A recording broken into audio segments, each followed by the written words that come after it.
नमस्कार, स्वागत है। आप देख रहे हैं मनचाहा न्यूज़। मैं आपके साथ अंकित सिंह चौहान एक बार फिर से वही खूबसूरत चेहरे को लेकर आ रहा हूं जो भोजपुरी में और साथ ही भोजपुरी के बाहर भी लगातार ट्रेंडिंग में रहते हैं। जी, हमारे साथ भोजपुरी के सुपरस्टार खेसारी लाल यादव जी हैं। आज 17 साल हो गए इनके एनिवर्सरी के और साथ ही साथ आज इनका बेहतरीन सॉन्ग भी रिलीज हुआ है। सबसे पहले सर का पहले स्वागत करते हैं sir. Thank you so much मनचाहा और अंकित, आपको दिल से धन्यवाद कि आपकी भाषा बहुत प्यारी होती है और आपका बोलने का जो शैली है वो मुझे बहुत पसंद है और मैं आपको सब्सक्राइब भी किया हूँ और सुनता भी हूँ। तो दिल से प्रणाम। और आप लोगों ने मेरे लिए एनिवर्सरी के लिए और मेरे सॉन्ग के लिए इतना वक्त दिया, उसके लिए दिल से थैंक यू। सर 17 साल हो गए, क्या कुछ खट्टी मीठी यादें सिर्फ कुछ शब्दों में दर्शकों को बताना चाहेंगे? अगर खट्टी मीठी नहीं होती तो 17 साल नहीं हो पाते। खट्टी मीठी थी इसीलिए 17 साल होते। कोई भी दुनिया का फल फड़ता है, झड़ता है, फिर फुलाता है, फिर झड़ता है, तभी वो पेड़ है। नहीं तो वो क्या होता? शीशो होता। और शीशो किसी के काम नहीं आता है, वो खाली जलावन के काम आता है। लेकिन हमारे रिश्ते मुझे लगता है कि आम के पेड़ की तरह है।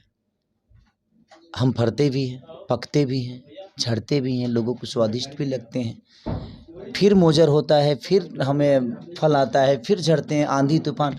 तो ये दुनिया का दस्तूर है। रिश्ता एक पेड़ की तरह होता है, उसको गिराता भी है, फिर उसको बड़ा भी करता है। अभी सोशल मीडिया पर एक बार फिर से हंगामा शुरू हो गया है। पवन जी आके कहते हैं कि हमारे सामने आइए और हमसे फरिया लीजिए। एक सुपरस्टार का बात कितना सही लगता है? क्या भोजपुरी इंडस्ट्रीज में सिर्फ काम नहीं, काम के बाद की चीज़ें ज़्यादा वायरल? अरे जी बताइए, वो काम नहीं करते हैं तो उनको फुर्सत नहीं है। हम तो डेली काम करते हैं, हमको कहाँ फुर्सत है उनके पास जाने के लिए। उनको टाइम है तो मेरे शूटिंग पे आ जाए, फरियाद लेंगे, क्या दिक्कत है? हमको कोई प्रॉब्लम थोड़ी है उनसे। ऐसा नहीं है। अगर वो ये शब्द उनको शोभा नहीं देता है कि वो बोलें कि सामने कोई बोल के देखा है। इस धरती पे सामने कौन बोलता है? आप भी तो कभी नहीं बोले। अगर आपको लगता है कि नहीं, ये बातों की बात है। मेरे कहने का मतलब, मुझे दुख उनसे कभी नहीं रहा।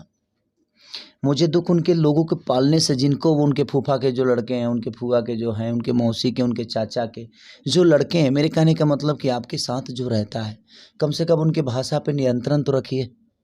बिल्कुल। मैं आपको बोलता हूँ, आप मुझे बोलते हैं, ये शोभा देता है, क्योंकि आपका मेरा और एक ऑरा जो है अलग है। आप तो कुछ बोलते नहीं, आपके लोग मुझे बुला कोई कुत्ता बोल देता है, कोई कुछ बोल देता है, तो आप उनको खुद बोलते नहीं, सिखा देते हो कि तुम लोग बोलो, तो फंसोगे तो आप ही ना।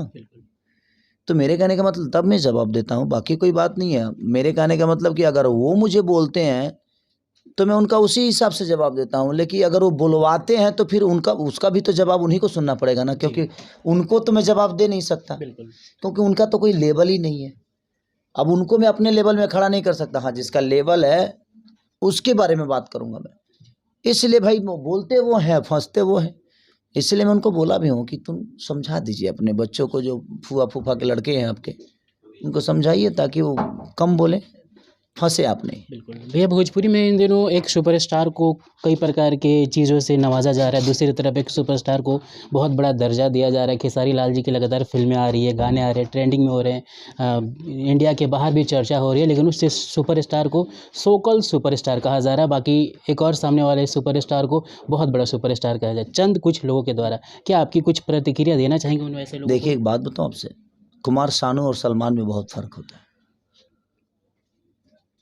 कुमार सानू बहुत अच्छे गायक हो सकते हैं, बट कुमार सानू को बुलाया जाए और सलमान खान को बुलाया जाए तो दोनों स्टेज की भीड़ देखिएगा, एक बार समझ में आएगा।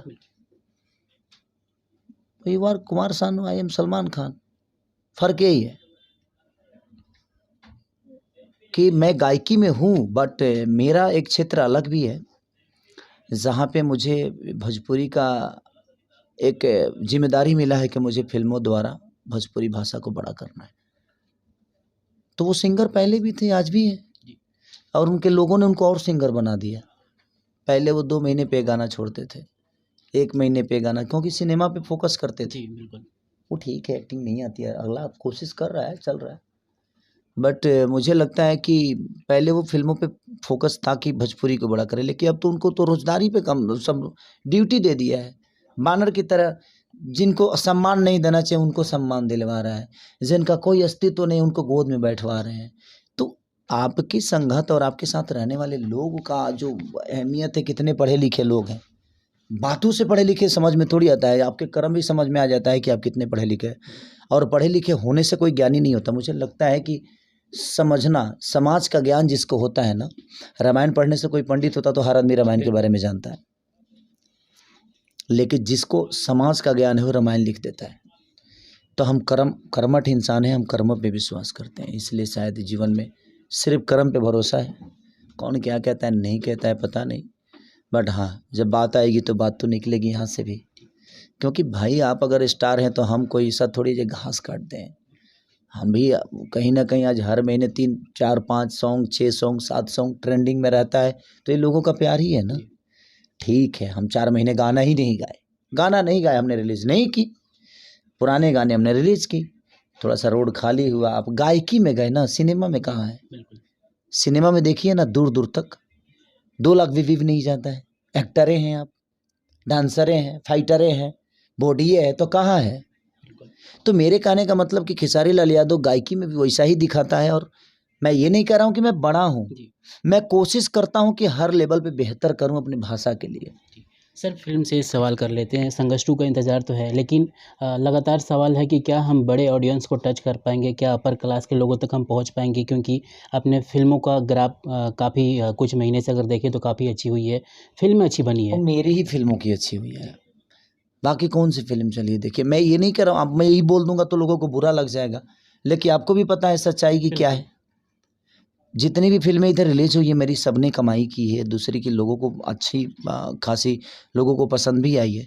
तो मेरे कहने का मतलब कि देखिए, फिल्मों की ग्राफ तभी बढ़ पाएगी जब हम खुद पे ध्यान देंगे। सिर्फ महंगे, देखिए एक बात बताऊं, 50 करोड़ लगा देने से फिल्म बड़ी नहीं होती। कहानी क्या है, आपने एक्ट कैसा किया है, वो बहुत मायने रखता है। आपने डांस कितना अच्छा किया है, गाने कितने अच्छे हैं, डायरेक्टर कितना अच्छा है, तो हर विषय होता है। और एक्टर अगर एक्टिव नहीं है तो ज़िंदगी में कोई भी सिनेमा बेहतर नहीं बनेगी। सर जाते जाते संघर्ष 2 का कोई अपकमिंग अपडेट की क्या इस जून में रिलीज होगी? एक्चुअली मुझे लगता है अभी सर से बात नहीं हुई, क्योंकि वो उस सिनेमा के लिए, आपकी हनुमान के लिए कई सारी कंट्री में जा रहे हैं। वो 7 से 8 कंट्री में वो शूट करना चाहते हैं, तो उसके लिए थोड़ा सा बिजी हैं वो। और उसका सीजी का वर्क चल रहा है, तो अभी सर से बात नहीं हुई, क्योंकि आउट ऑफ इंडिया है तो बात नहीं हुई। शायद वो आएंगे तो मैं बात करूँगा। सर जाते जाते हमारे दर्शकों से बस मनचाहा को आप ऐसे ही, और अंकित सिंह चौहान जो कि बड़े प्यारे इंसान हैं, इनको अपना प्यार और आशीर्वाद देते रहिए और सब्सक्राइब करिए और ढेर सारा प्यार दीजिए। Thank you so much sir हमारे साथ जुड़ने के लिए। सर की फिल्में जब जब आएगी बॉक्स ऑफिस पे तो हम जाते ही हैं, वहाँ की अपडेट देते ही हैं, साथ ही साथ जो भी एल्बम की अपडेट रहेगी वो भी आपको यहाँ पे मिल जाएगी। सर को बहुत सपोर्ट करिए, बहुत प्यार दीजिए। नमस्कार।